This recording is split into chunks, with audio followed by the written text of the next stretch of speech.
नमस्कार दोस्तों, मैं आचार्य मुकेश आपका फिर से स्वागत करता हूं आपके चैनल एस्ट्रो नक्षत्र 27 पे। दोस्तों, आज मैं आपके सामने उपस्थित हूं मिथुन संक्रांति के विषय पे एक छोटा सा वीडियो लेकर, जिसमें सूर्य के इस गोचर से जो राहु का साथ छोड़ते हुए अपने ग्रहण दोष को छोड़ते हुए मिथुन राशि में, देखिए मिथुन राशि बुध की राशि है और आपको पता होगा कि सूर्य बुध के साथ बुध आदित्य योग का निर्माण करते हैं। बुध के साथ या बुध की राशि में सूर्य देव बहुत ही ज्यादा कंफर्टेबल होते हैं और उनके जो रिजल्ट देने की क्षमता होती है, शुभता देने की क्षमता होती है, वो काफी अच्छी होती है, बढ़ जाती है। मेष राशि में सूर्य अपनी उच्चता को प्राप्त करते हैं, फिर मेष, वृषभ, मिथुन, इस तरीके से एक एक पायदान उतरते हुए सातवीं राशि यानी तुला राशि में वो नीच हो जाते हैं, यानी कि उनकी रश्मि जीरो हो जाती है, उनकी पावर जीरो हो जाती है, शुभता देने की जो उनकी पावर है, क्षमता है, वो शून्य हो जाती है। अभी का जो गोचर है मिथुन राशि का गोचर है, एक बीच बीच का समय है, परंतु अगर सूर्य के अच्छे प्रभावों की गणना के हिसाब से सूर्य का यह गोचर देखा जाए तो मिथुन राशि बहुत ही बढ़िया परिणाम देने की क्षमता रखता है। सूर्य के इस गोचर का परिणाम सभी राशियों को क्या मिलना है, आइए बात करते हैं। सूर्य जो मान सम्मान, यश, कीर्ति, कॉन्फिडेंस, हर चीज का कारक है। जहां ये मजबूत होने पे शारीरिक रूप से आपको स्वस्थ बनाते हैं, हेल्दी रखते हैं, धन धान्य, समृद्धि, यश, प्रतिष्ठा सब कुछ देते हैं।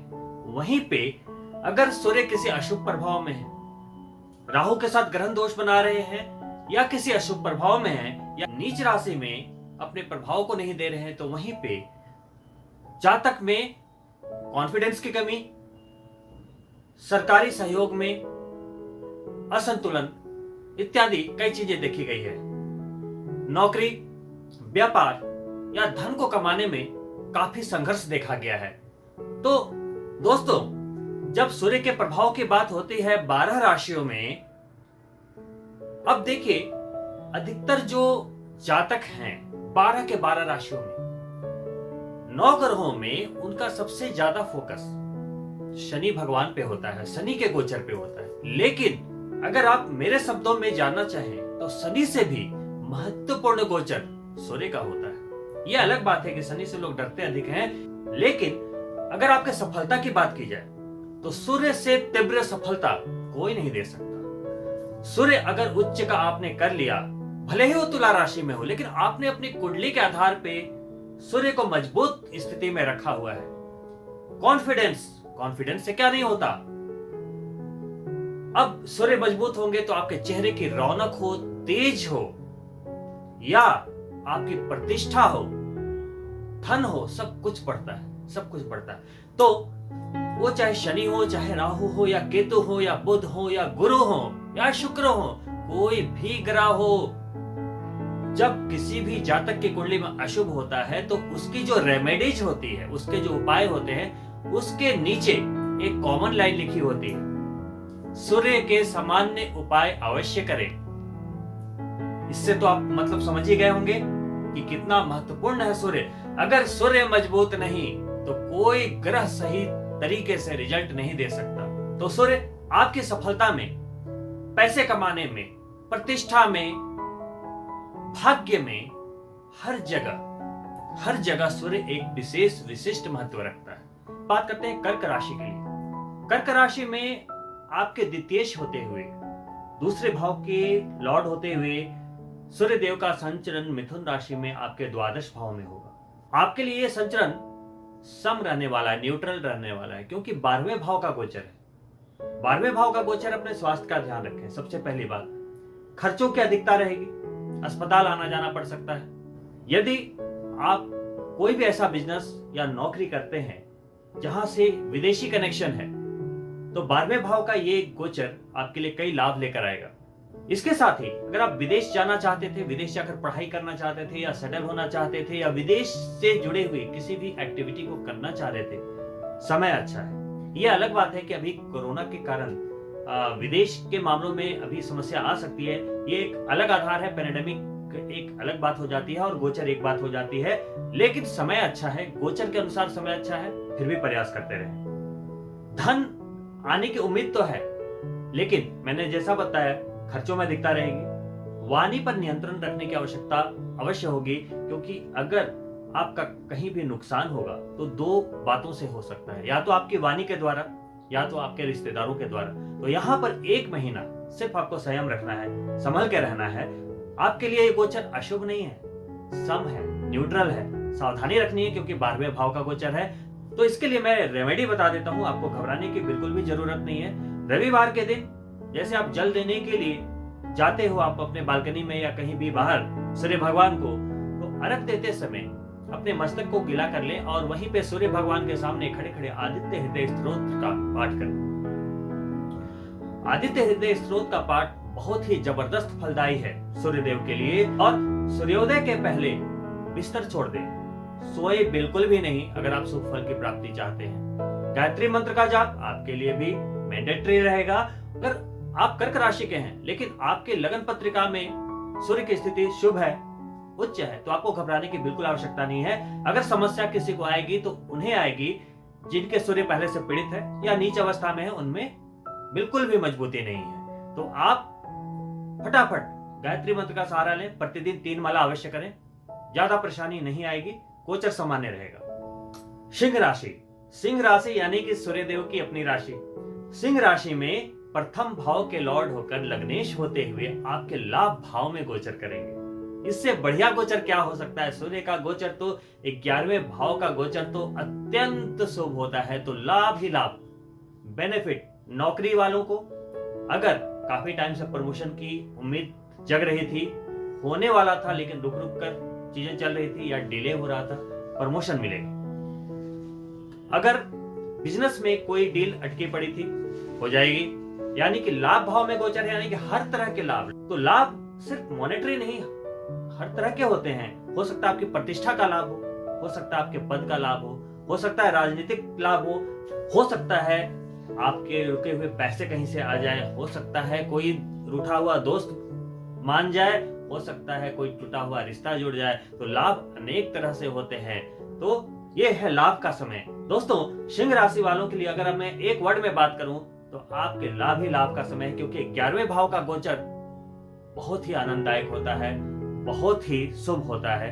तो आप अपनी कुंडली में सूर्य की अवस्था को देखें और सूर्य को शुभ और बनाने की कोशिश करें, ताकि आप इसका अधिक से अधिक फायदा उठा पाएं। सरकार से लाभ और स्वास्थ्य लाभ, हर तरह के लाभ होंगे, क्योंकि लग्नेश होकर 11वें में है तो स्वास्थ्य का लाभ जरूर होगा। अगर आप पहले से किसी बीमारी से जूझ रहे थे, कोई भी बीमारी जिससे आप बहुत परेशान थे, आप देखना इस महीने आप बहुत ही रिलैक्स महसूस करेंगे। घर या गाड़ी खरीदने के लिए काफी समय से उत्सुक थे, तो आपको इस महीने जरूर पहल करनी चाहिए। आपका ये सपना पूरा होने का वक्त है, पहल कीजिए। मैं सभी जातकों को ये समझाना चाहूंगा, चाहे वो किसी भी राशि के हों।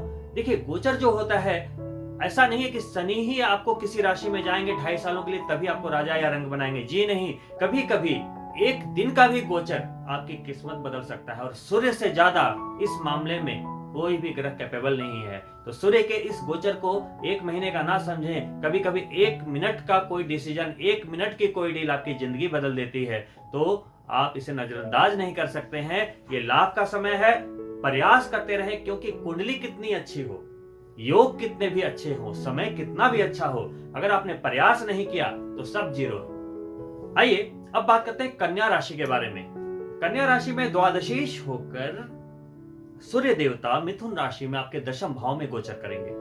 10वां भाव करियर का भाव, नए अवसर की प्राप्ति देगा। बिजनेस हो या जॉब हो, आपको नए अवसर की प्राप्ति होगी। अगर आप स्थान परिवर्तन करना चाह रहे थे, नई नौकरी के लिए आप एप्लीकेशन दे रहे थे, या चलती हुई कोई नौकरी जो ऑनगोइंग आपकी अभी करंट जो भी आपका व्यवसाय या बिजनेस या नौकरी है, अगर आप उसे बदलना चाह रहे थे, अच्छा समय है, यहाँ आपको लाभ मिल सकता है।